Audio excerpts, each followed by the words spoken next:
Hello guys, Crispy here, welcome back to another video. In this one, my friends, I'm going to be testing a GeForce GTX 1650 4GB GDDR5 in Arc Raiders. This one is the Gigabyte Mini ITX OC model of the card. I'm running it with the latest Nvidia drivers and I'm not manually overclocking it. You can see all of its specs right here in Tech Power-Ups GPU Z, and over on the left I'm pairing it with the i5-12600KF and 32GB of RAM. These are very overkill specs for a 1650, I know, but as long as you don't have a CPU bottleneck, you'll get the same FPS. So let's get into it, shall we?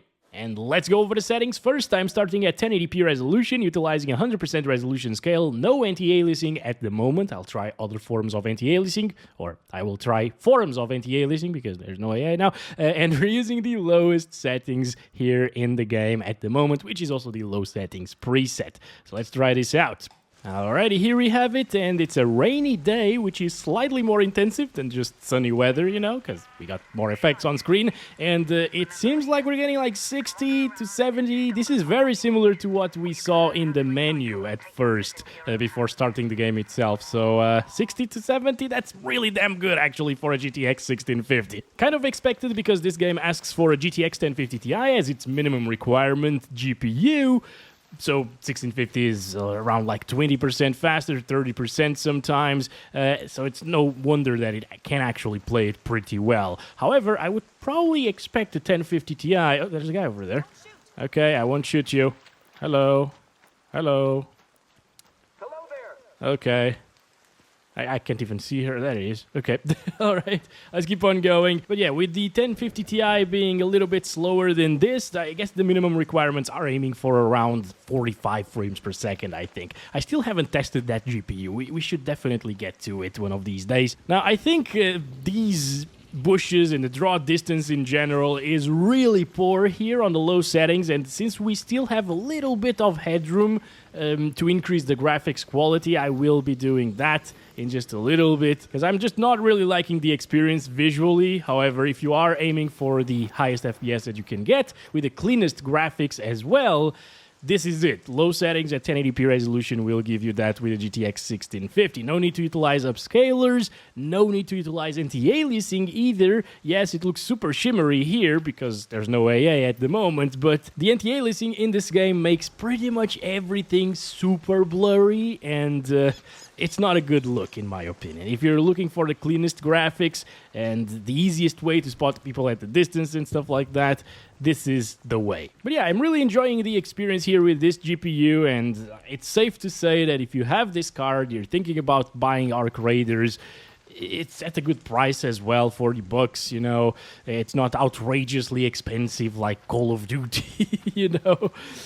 So yeah, it's definitely worth getting this game with this GPU, even if you need to play at low settings to achieve 60 plus FPS. And it's not 60 plus all of the time. If you get into an area with a lot of vegetation, it will drop into the 50s, but since it's a third-person shooter, it works quite well still with 50 FPS, with a couple of drops here and there. What is this? Air freshener? What? I think somebody shot at me. Maybe? I don't know. Yes? I'm gonna... Oh, hello. Was that you shooting at me? Okay. Alright, no, maybe not. Hello? Oh, he was shooting at the robot thingies. Okay. Alright, I'll leave you be. I really like this sense of team and community, you know? Because people sometimes, at least in my games so far, they don't shoot at me very often. We all team up to kill the robots, which are the real threat after all. Right? Look at this. Look at us working together, bringing that down. 50-ish frames per second, by the way.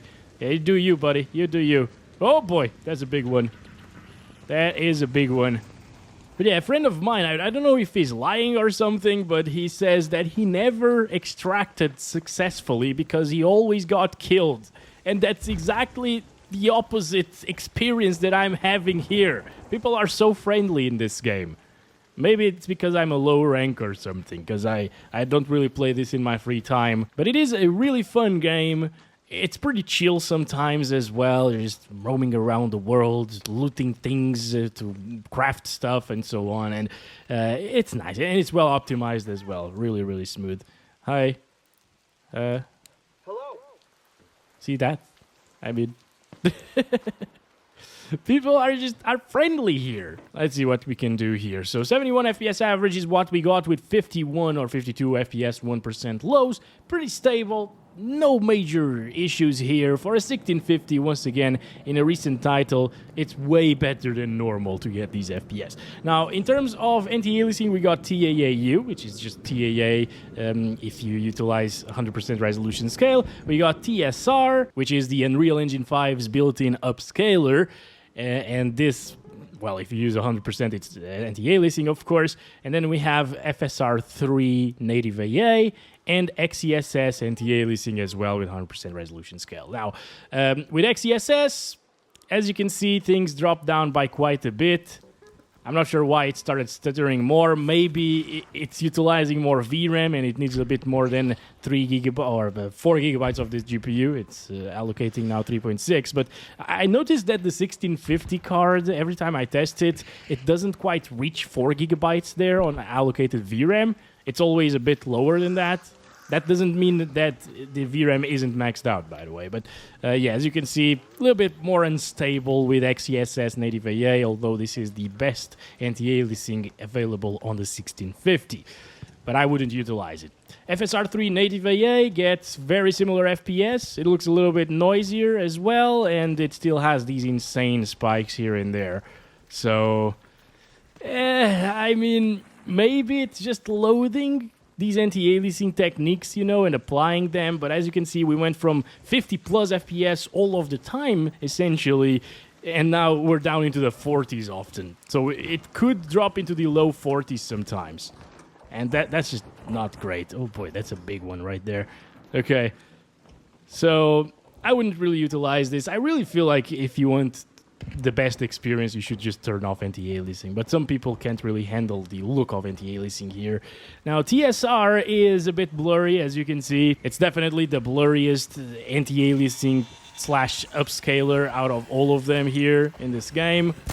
I don't really like it. Some people do like the look of TSR. That's all right. Oh my god, that big one saw us. This is terrible. He's coming. Oh, he jumps. Oh my god. Okay. Yes, this is gonna suck. All right, I'm gonna start counting our FPS here. I think I'm gonna die unless we can actually get away here. I'm not sure if that's gonna happen. There he is. Look at that. He's still after us. He still sees us. He's still seeing us. What the? Yeah, he's wrecking me, guys. Well, I'm dead. That was insane, dude. What the heck? Okay, anyway. Let's go here. And TSR is not really an option to me, in my opinion. TAAU, look at the FPS jump there. From TSR to TAAU. It's like 20 frames per second almost. 18 FPS, basically. This is TAA, however. So this is the blurriest ever. It's not an upscaler, so it's just the blurriest anti-aliasing. I really don't like it, but if you despise the jagged edges and the pixelation that you get at the native resolution, this actually is a little bit bad. Well, it has anti-aliasing, basically, but it sucks, really. I really don't like it. Fortunately, though, it gets really similar FPS to what we were seeing before we added anti-aliasing into the picture. So if you prefer an AA option without killing FPS, TAAU is going to be your friend, but you won't be able to see as well as anti-aliasing turned off. Okay, so should we try it at the full-on medium settings preset, guys, without anti-aliasing? Because, again, I feel like this is the best way to play with the 1650. Well, you know what? Let's try this and then we'll go from there. Lower down a couple of settings here and there. Ooh, where are we starting? I don't think I've ever been here, actually. Now, medium settings has a really weird look. I think I preferred the low settings in some ways. Yeah, I don't like that too much, but I've seen this happen in other videos as well. At medium settings, especially in vegetation and some of the textures, like those down there, it looks weirder. It just looks more fuzzy and more... Ugh, look at this. It's so noisy as well. This is without anti-aliasing as well, so if you want to get rid of that, use TAA, but then it will just become a blob of softness. And, yeah, it's blurry, actually, with TAA. This is what you gotta put up with, basically. Now, medium settings are providing very good FPS still. 60s, 50s. So not a major decrease in frame rate compared to low, but it does look quite a lot better in terms of the draw distance especially. You can still see those trees over there looking like vomit basically, but up close and like 50 meters away from you, it actually looks pretty decent. Look at this. Yeah, that's not too bad. That one is taking a while to load in, but I consider this decent in terms of visual fidelity now and in terms of draw distance as well. Although right now we're dropping down into the 40s at times, 39 FPS when we're in lows, so it's not really that great, but for a GTX 1650, it's also not terrible, right? It's still playable, especially given that it is a third-person shooter title. Oh, how did I miss that? Damn. Okay, let's go. Come on, come on, come on. There we go. It's going down now. Good stuff. Good stuff. See, I can still shoot things and be a little bit accurate here, even with 40 FPS or 50 FPS average. Not too bad. Uh-oh. This is bad. Is it gonna call for others, or are we good? I'm not sure. What is that? What is he doing? Come on. Go down, please. Oh, it's throwing some missiles. Okay. Okay. Let's go. Almost. Oh, more of them. Okay, that one's going down. We need to deal with these. We need to deal with these. Oh, man. I don't want to die. I don't want to die right away. Come on. Come on. Come on. Come on. We can do this. We can do this. We can do this, guys. We can do this. Just go around the rocks here. Everything will be fine. All right. This one is really close to us. Okay. Oh, that wasn't a good shot there. Come on. Come on. Come on. All right. Kill this one. There we go. That one's going down. There it is. But see, guys, you can still play on medium settings. This is quite nice. Oh, ouch. Who got me? Oh, there's a guy over there. Damn bastard. All right, that was one of the free loadouts, so it doesn't really matter anyways. So yeah, medium settings, not too bad, right? And I'm not utilizing the resolution scaling like FSR quality and stuff like that, because that looks really bad in this one, and native resolution already plays pretty well. 69 FPS average here in the menu. It doesn't even move from 69. That's crazy. Okay, so let's see what we can lower from here, because those drops into the lower 40s are a little bit annoying. So first things first, the anti-aliasing isn't doing anything because we're not even utilizing any AA, so let's set that to low. Post-processing, I think we can set that to low as well. Textures, let's do low textures because of the 4 gigabytes of VRAM. It might be a little bit more stable this way. Reflections, let's do low on that. Effects low. Foliage medium. Do I want low foliage? You know what? I think the best way to play this game with a 1650 is low settings, everything. View distance on medium or even high. Let's do high view distance, actually. And the shadows on medium as well, so they don't look super pixelated. So let's try it out like this, see how it goes. It's always raining here, but look at that. We're getting 70s, 80s sometimes. That is good. 60s as well. I'm not in a very intensive part of the map, though. We need to find, like, some forest area over there, Raiders Refugee. Yeah, that's where we want to go now.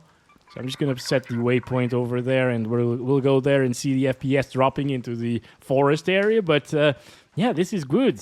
We don't really have major pop-in issues like previously from the trees, for example, although I'm not really seeing any trees right now.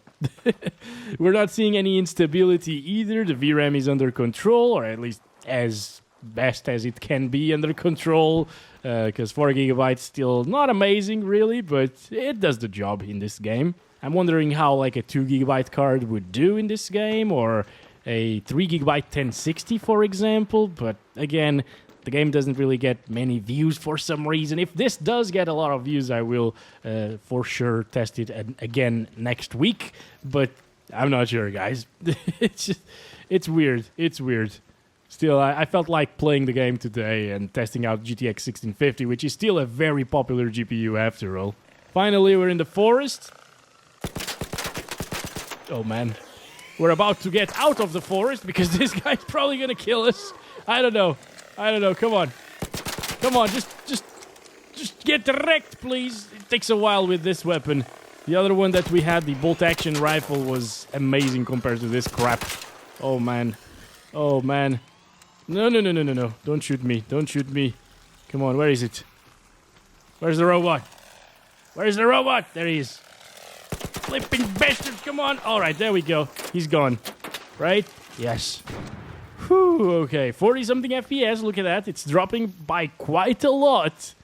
So I think we might want to try some upscaling after all, for those of you who want to achieve those 60 FPS, even in forest areas. But hey, we got 60 on average. So that's not bad at all, and again, for a 1650 GPU, this is quite good. However, let's see how much the shadows affect it. Only 2 FPS, and it actually adds quite a lot to the picture, as you can see. I guess if you want to go more competitive, you can lower them to low, because it's more visible, I guess, to spot people and so on. But if you want a little bit better visual fidelity, leave the shadows on medium. It actually works pretty well. Let's see it with TAAU. It gets pretty much the same FPS. Oh, TAA actually blurs the raindrops. And it looks like it's not raining anymore. Like over there, we can see them. But over here, not really. Look at this difference. Look at this over here. There are no raindrops visible. At least there are a few over there. But we disable that. There are a ton of raindrops. What the heck? Does this make TAA more visible at the distance, guys? Imagine that, just because there is no rain on screen right now. TSR also has no rain. FSR3 native AA also has no rain. So pretty much everything doesn't have rain in terms of anti-aliasing, aside from no anti-aliasing. That is so weird. Oh boy. No, please, don't do this to me. Don't do this to me. Oh my god, another one of these bastards. I didn't even heal myself yet. This is terrible. Alright, let's go around this tree over here. We should be able to do this. Come on. All good. Oh my god. Oh boy. So this is FSR native AA, by the way. Pretty intensive stuff. Dropping into the 30s, it doesn't feel good at all, so I wouldn't really do this, guys. I think no AA is still the way to go. I prefer it with no AA. No AA or TAAU, I guess, because you lose a ton of FPS with the other anti-aliasing options. Now, I did want to try FSR on, like, quality, for example, which renders the game at 720p and upscales it to 1080p, but it's so damn blurry. Look at this. God damn. Everything that isn't DLSS, and even DLSS in this title, isn't amazing. So they went all in, basically, in terms of... Oh my god, I don't even have ammo anymore. They went all in terms of that blurriness and TAA crap, and it's just... It's sad to see that, but it's necessary, I guess, if you want anti-aliasing in UE5. At least with this amount of vegetation. Now, with FSR quality, it's getting 50 to 60 FPS, as you can see here, in the bushy areas. So that's not too bad. That means that it's going to get 60 plus outside of here. And if you can get used to this experience, these graphics, this blurriness, or if you have a smaller monitor like a 15-inch 1080p display, this might work pretty well, actually. But I'm using a 27-inch 1080p display at the moment, and it looks really bad. Okay, I would definitely pick the other experience, because, oh my god, FSR is way too blurry here on quality. So yeah, guys, I think that's about it for this one. I'll keep it short. We could try some frame generation, but at this point, you already know what I have to say about it. Maybe it's your first time watching my videos, so let's turn it on. It's really bad in terms of input lag. Not the worst that I've seen, but at the same time, I'm not really feeling that it's that much smoother, you know? Again, over here we were getting what? Like 60 FPS before adding frame generation, now we're getting 90, so the input lag is going to be a lot worse, but the smoothness won't be a lot better. And in terms of the visuals of frame generation, it's so much blurrier. You can't really tell much on YouTube because of the compression. It really wrecked this game in particular, some other titles as well, but this one, since it has a lot of vegetation, YouTube compression goes to town on it, unfortunately. But yeah, trust me, it's a really bad look. If I disable FG now, look at this. 60 FPS. It actually looks smoother for some reason, or maybe it's just the input lag, but there is no blurriness in the graphics while moving the camera around. Oh, hello. Okay, I just died. Whereas with frame generation, you can notice the blurriness a lot. All right, motion blur, ghosting and stuff like that. Pixelation at the same time and artifacting. They're all there with frame generation, and it's super noticeable. So that's why I really don't recommend it here in this title if you can get like 45 plus FPS, which is the case for a GTX 1650. But that's been it. Thanks very much for watching the video. Hope you enjoyed, and I'll catch you in the next one very soon. As always, love you all. Bye-bye.